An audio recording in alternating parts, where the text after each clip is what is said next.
This program is brought to you by Link TV for educational and non-commercial use only.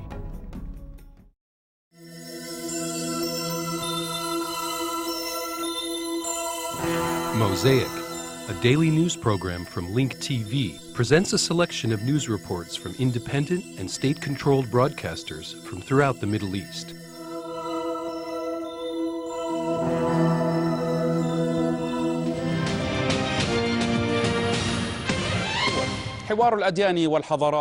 Interreligious dialogue and cultural exchange are great necessities in our current world so as to avoid disagreement, clashes, and miscommunication.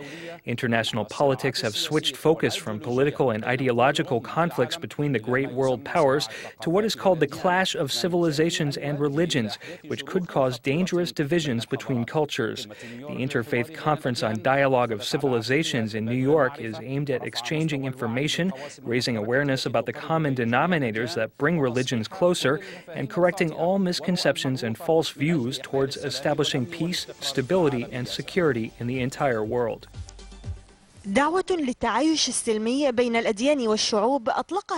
Participants in the New York Interfaith Summit called for peaceful coexistence between religions and nations. During the summit, participants from 80 countries worked to draft a common declaration of peaceful religious coexistence. They discussed a variety of issues concerning the importance of instilling the concept of tolerance, raising awareness of the common denominators which bring all religions closer, and correcting misconceptions and false views towards establishing peace, security, and stability in the world. Living together in peace is facing tragic difficulties. We have to work harder to revive our common principles. The summit was held per initiative by the custodian of the two holy mosques, Saudi King Abdullah bin Abdulaziz. His initiative began last July by holding an international conference for interfaith dialogue in Madrid.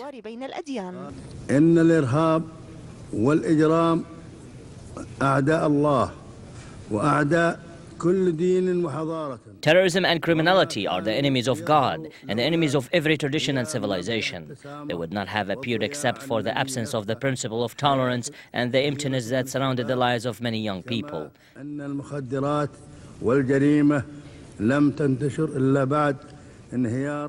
Drugs and crime did not spread until after the collapse of family ties, which God Almighty wanted to be firm and strong. All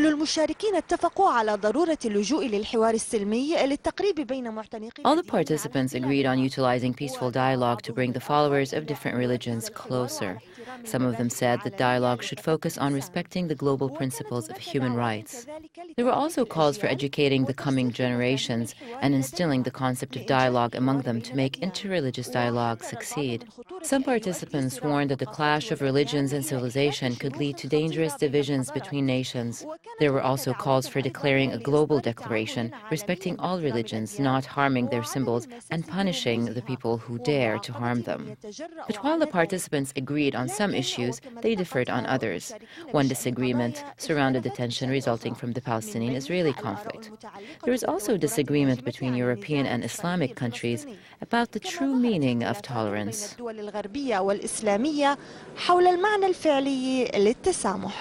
To get another view on this topic, joining us live from Jerusalem is Father Atala Hanna, the spokesperson for the Orthodox Church. Father, talking about hatred and oppression, is every oppressive or hateful act necessarily based on differences in religion, culture, or ethnicity? نحن لسنا من أولئك الذين يعتقدون We are not of those people who think that the struggle is a religious struggle. We are not of those who think that the struggle is between two religions. The real problem is that there is an Arab Palestinian people, including Muslims and Christians, who are suffering from the occupation and its woes. We differentiate between Judaism and Zionism. Judaism is a monotheistic religion that we acknowledge. It exists. We have no problem with peaceful Jews who participate in the dialogue. Jews who recognize our existence and our right to exist. The real problem is in the movement of Zionism, which is harmful to the human and cultural principles and also harmful to the Jewish religion. Today I was listening to commentary by a non-Zionist Jewish rabbi. He said that the interfaith dialogue has to be connected to discussing the absence of justice in Palestine. He talked about the rights of the Palestinian people. He talked about the importance of ending the occupation. Therefore, we cannot say that the problem is with the Jewish religion. The problem is with a political movement that we believe is racist. It uses Judaism as its slogan. This is the Zionist movement.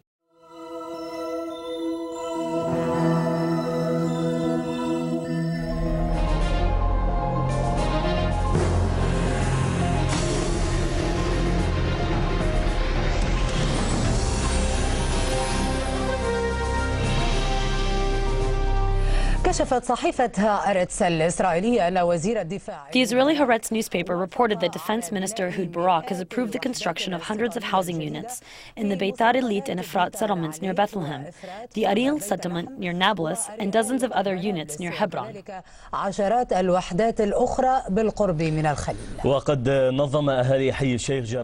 Protesting Israeli policies aimed at Judifying Jerusalem, the residents of Sheikh Jarrah organized a solidarity tent in East Jerusalem around the Kurd family who were forcibly evicted.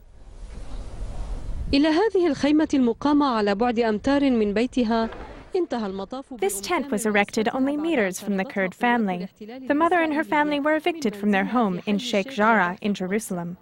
Parts of the house were taken over by settlers. A number of settlers' families, who also took over nearby Arab homes, live close to here. Approximately 27 Palestinian families fear a similar fate. They feel threatened that they will be evicted from their homes. We left our home and now we all have to sleep in the same room. My dear, the situation is very scary. My home is adjacent to the home of Kamel. The Hasidic Jews and other Jews are all around me. They don't fear God. During the night they come, yell disgusting words, and they leave. I can't leave my daughters and sons here. I can only leave if 2 or more people are inside. Amidst warnings that Israel intends to Judify the entire neighborhood, Palestinians held Friday prayers near homes threatened with eviction. The Israeli occupation as an institution has sped up plans to Judify Jerusalem. What is happening now is a clear example which shows that people are being evicted at a faster pace. This happens as settlers are being placed in their homes. لكن المشاريع الاستيطانية تتوسع لتطال عشرات المستوطنات اليهودية. The construction project includes dozens of Jewish settlements. The Israeli Haaretz newspaper reported that Defense Minister Ehud Barak has approved the construction of hundreds of housing units in the Beitar Elite and Efrat settlements near Bethlehem, the Ariel settlement near Nablus, and in dozens of other units near Hebron. Construction projects include Jerusalem and the area east of the separation wall. Housing units, industrial projects, and a cemetery will be built near Jerusalem. The Palestinians believe that these plans have been accelerated before Israeli elections. It seems that we are being used in the competition of Israeli elections. Everyone attacks us with more settlement projects by confiscating Palestinian cemeteries, holy places, and real estate, especially in Jerusalem, not only in the West Bank. We would like to remind people that there is a plan to build 40,000 construction units and to settle 1 million Jews in Jerusalem alone. They want to change the demographic makeup of Jerusalem by expelling 12% of its Palestinian residents.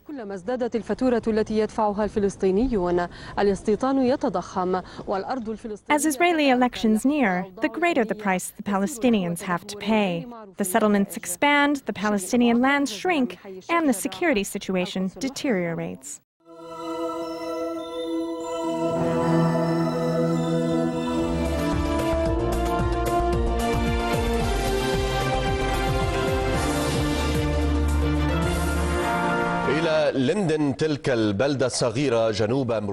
Ousted President Sidi Wuld Sheikh Abdullah was moved to the little village of Limden in southern Mauritania. The president, who was deposed by the military, did not go to the town voluntarily. Rather, he was moved there by a military convoy.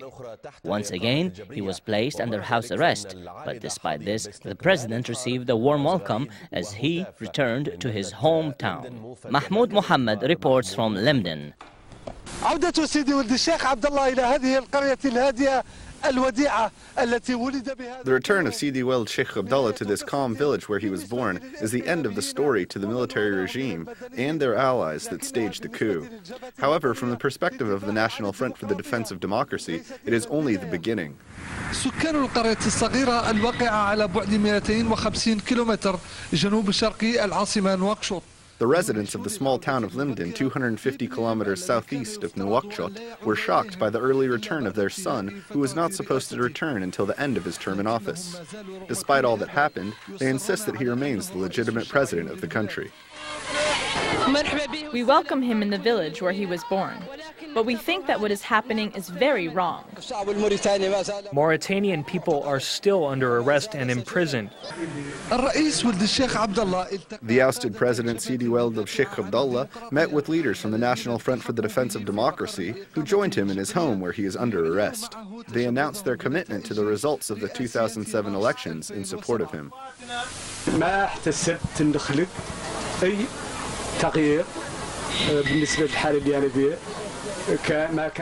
I did not think I would be president forever. There is no change to the situation I'm in. I do not have my freedom and authority.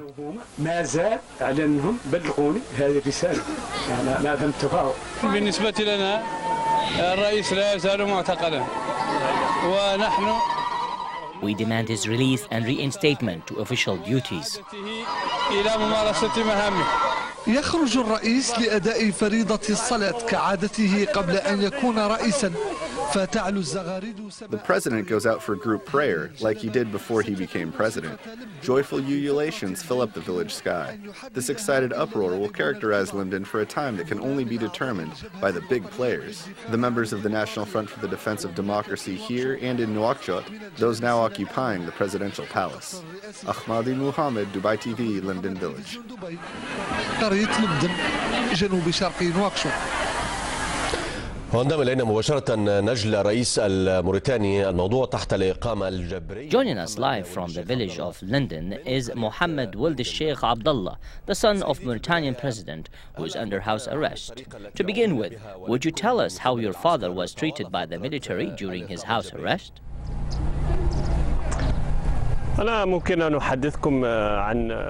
I could tell you about what I saw.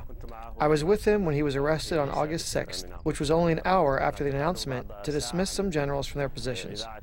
A group of military personnel came and took him off to an undisclosed place. From that point and until yesterday, we had no contact with him, and the people behind the coup d'etat did not contact us.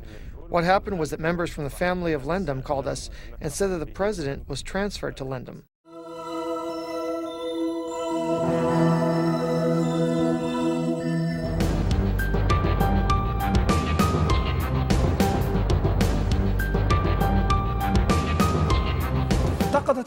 The Sudanese government criticized the justice and equality movement's rejection of President Omar Hassan al-Bashir's decision of unconditional ceasefire in the region.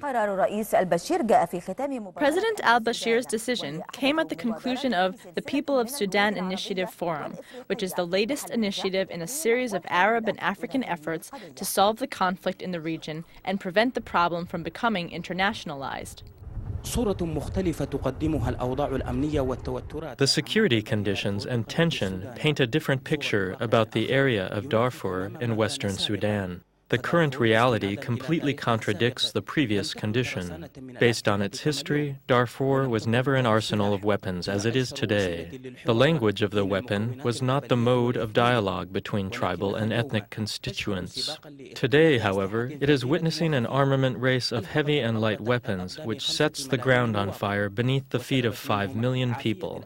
It robbed them of their physical health and the laughter of children. The primary reason for the crisis in the region was the proliferation of weapons which were smuggled in the 1970s and 80s during the wars in Chad, the turmoil in Central Africa, and the fighting in southern Sudan. Weapons were brought in by smugglers and drug trafficking gangs active in the region.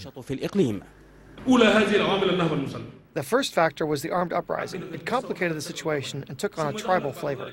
Then, tribal battles began as a complementing factor. This was followed by the spread of weapons, deterioration of education, development, and services, the rise in unemployment, and the open borders between Darfur and many countries. Nature did not remain neutral either. It became biased to the opinion of confrontation and clashes. Drought and desertification struck large areas of Darfur, shrinking the agricultural plots. The herders searched for green grass to feed their cattle, and farmers wanted to protect their fields. Weapons became the option of confrontation and provided the fuel for the fire to come. While herders and farmers were struggling, night thieves and bandits found ideal ground to prey on everyone, farmers and herders alike. The people most in the dark are the herders and farmers. They depend on nature, the available natural resources. As the natural resources decreased, people started fighting for these shrinking natural resources, farmers and herders. The crisis in Darfur developed and quickly surpassed its initial causes. The political agenda took precedence after the emergence of the Justice and Equality Movement and the Sudan Liberation Movement. A long marathon in search of a peaceful solution to the struggle began. From N'Djamena in Chad to Abuja in Nigeria and Sirte in Libya, the dialogue table failed in finding a solution that everyone accepted. An incomplete agreement was reached, embracing only one main faction. There were many reasons that assisted in the failure of negotiation rounds. The movement split into more than 20 factions whose political positions differed per the multiple agendas.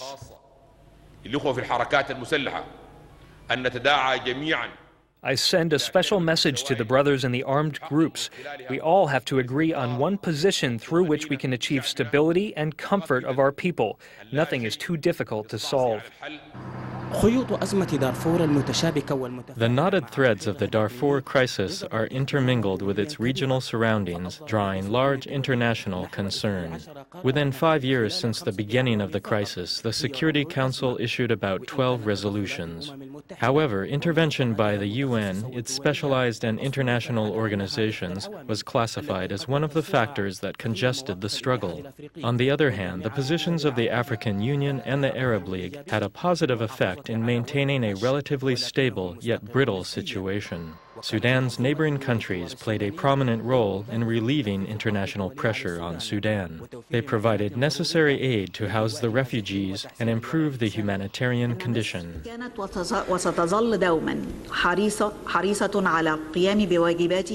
Egypt was and will continue to fulfill its duty to ease the suffering of our brothers, the people of Sudan and Darfur. Egypt provided aid carried by more than 40 planes of the Egyptian Air Force. Civil organizations in Egypt secured several caravans of aid and medicine. The efforts by the Sudanese government to resolve the conflict in Darfur did not cease. The Sudanese parliament, including all of its members, held a meeting in Al-Fashir, and the Sudanese president made a historic visit to the three capitals of the Darfur region. Sudanese President Omar al-Bashir announced that the Sudanese government will cease fire. However, the future outlook on Darfur is still grim, with rigid positions and differing viewpoints between the rivals. Even though the security situation has improved, it continues to be brittle, and the refugee camps are still in their place. A political solution does not seem close at hand. Years of fighting in the Darfur region of Western Sudan did not only affect the security and humanitarian situation, it created a new social reality. The region was once known for peaceful coexistence between the various constituents. Now, however, new terms have entered Darfur's political dictionary, like the struggle between the Arabs and the Zurqa. Faiz Al-Zaki, Egypt's Nile TV, Sudan.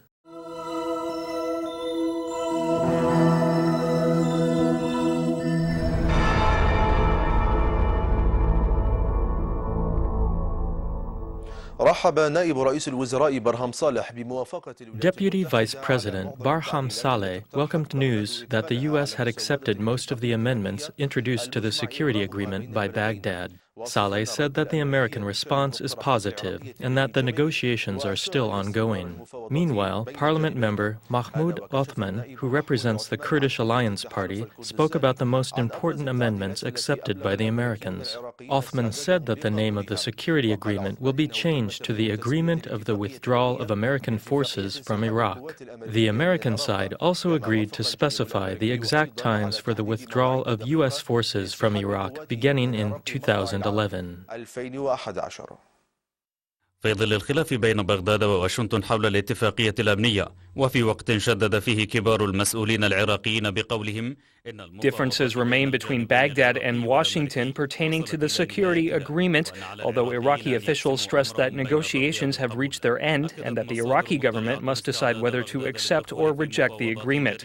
Knowledgeable sources confirm that Baghdad is ready to enter new negotiations with U.S. President-elect Barack Obama if he decides not to honor the security agreement or if the ongoing negotiations fail. Deputy Prime Minister Barham Saleh said that the American response to the Iraqi amendments is positive. He also said that the Americans refused an Iraqi demand to lift immunity from U.S. soldiers in Iraq. The U.S. also refused to allow the Iraqi government to inspect U.S. military mail. Iraqi officials told the U.S. that negotiations on the security agreement are over and that the Iraqi government will make a decision. وفي هذا السياق أعرب سليم الجبوري الناطق باسم جبهة التوافق العراقية عن اعتقاده. Spokesman of the Iraqi Accordance Front, Salam al-Juburi, said that the Prime Minister wants to sign the security agreement with the United States. He added that the government must be more transparent by making all amendments, including the ones that were agreed upon by both sides, public. He stressed the importance of sharing the final draft of the security agreement with the public and political parties so they can contribute with their views. Parliament member Mahmoud Othman from the Kurdish Alliance Party revealed the most important amendments that have been accepted by the U.S. He said that the security agreement will be called the Agreement on the Withdrawal of American Forces from Iraq. The U.S. also agreed to specify exact dates for the withdrawal of American forces from Iraq in the beginning of 2011. The U.S. also agreed to unify the English documents and explain some of the articles. President of the Iraqi Alliance Party, Ali al-Adayeb, said that negotiations are still ongoing with Washington and that they are waiting for the American response. He said that President-elect Obama was informed about the details of the negotiations. A source closely associated with the Iraqi government said that the American side agreed to change the name of the security agreement to the Agreement on the Withdrawal of the American Forces from Iraq. مصدر مقرب من الحكومة العراقية أكد أن الجانب الأمريكي وافق على تعديلات تغيير اسم الاتفاقية. The U.S. also agreed to change the language so that it is acceptable to the Iraqi government. The U.S., however, refused to lift immunity from U.S. soldiers in Iraq. He said that the U.S. agreed to let the Iraqi government supervise the mail, but would not give it authority to search all mail. They also agreed to change the language of the agreement from English to Arabic. Iraqi government observations consisting of 100 words were agreed upon by the American administration. He said that negotiations between the Iraqis and the Americans are still ongoing and have not been concluded.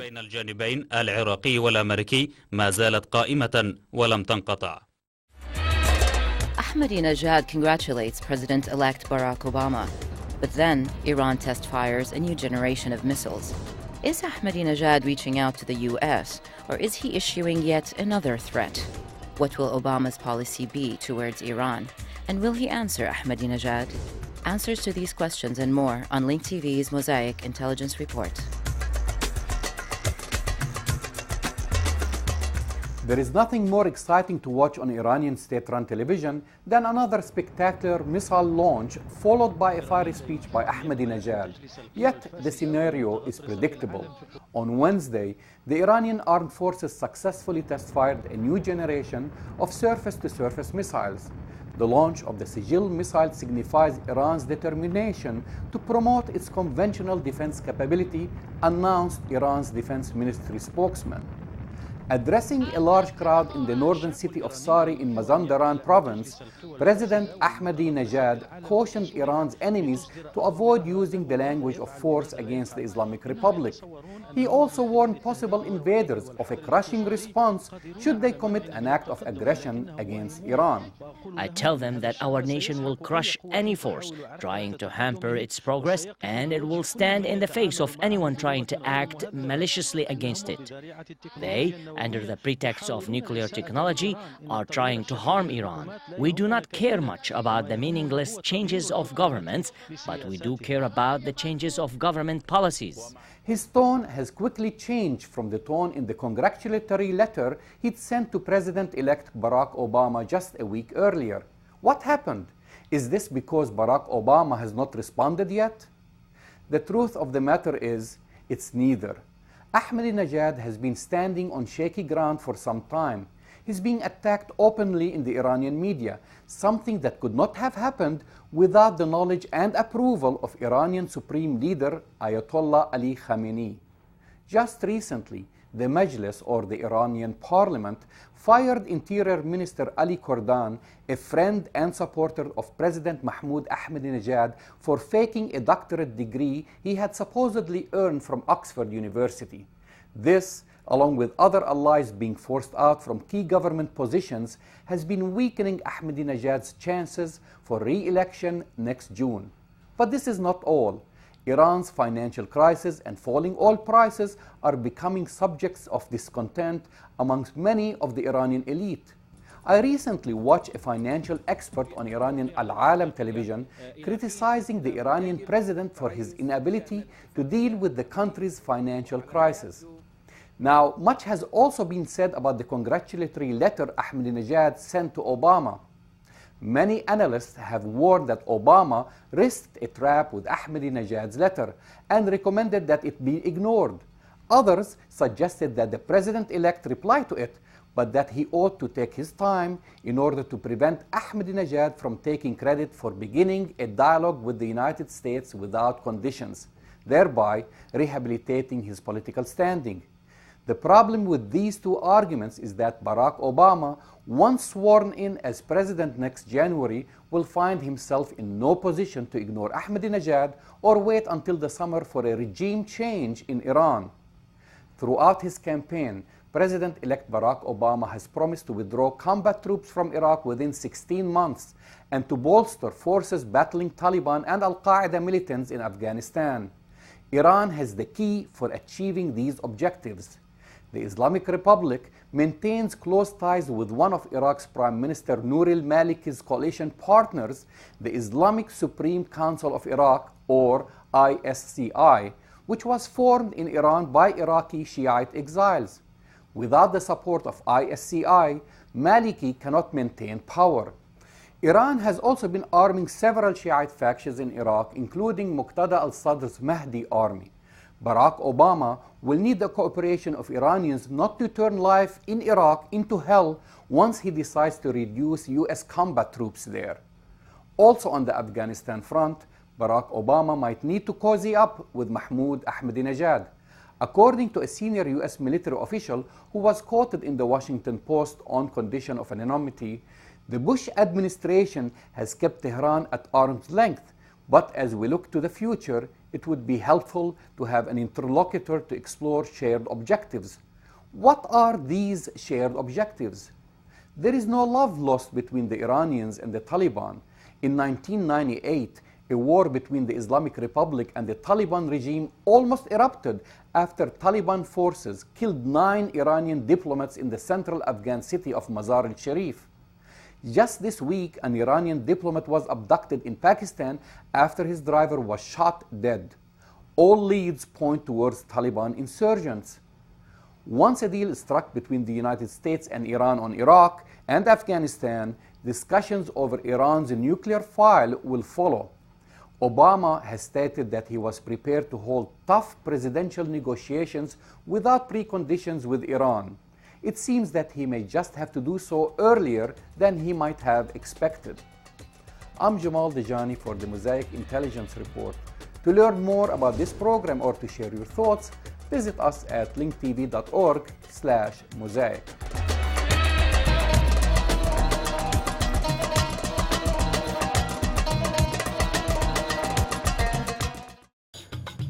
Get more news about the Middle East online at linktv.org/Mosaic.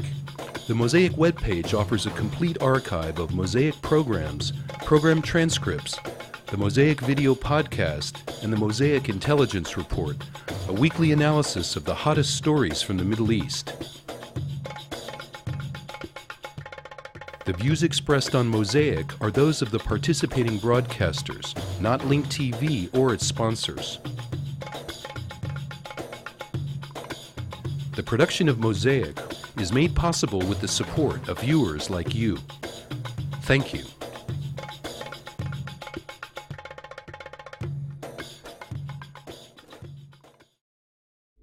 This program was brought to you by Link TV for educational and non-commercial use only. Link TV is the only U.S. television network devoted to global and national news, with uncompromising documentaries and diverse cultural programs which connect you to the world.